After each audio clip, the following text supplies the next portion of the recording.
Facebook Marketplace lets you sell items locally or online. After you list an item, you can track how well it's doing, change if it's necessary, or pay to show it to more people.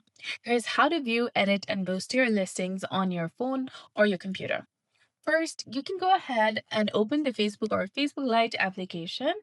Then tap on the marketplace in order to go ahead and access it.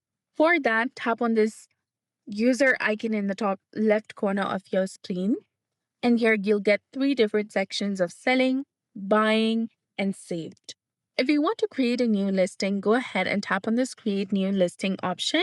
And from this page, select your category and type what are you selling. Then simply set the price, your location, and description. After that, select the availability option. You can either select list as in single item or list as in stock. Then you can go ahead, enable the option for offer delivery, hide from friends, and turn on commenting on the post. Then you can go ahead and add photos from here and you'll be done. So that's it for this video. I hope you found this helpful. If you did, please like, share, and subscribe. Thanks for watching. We'll see you again in the next one.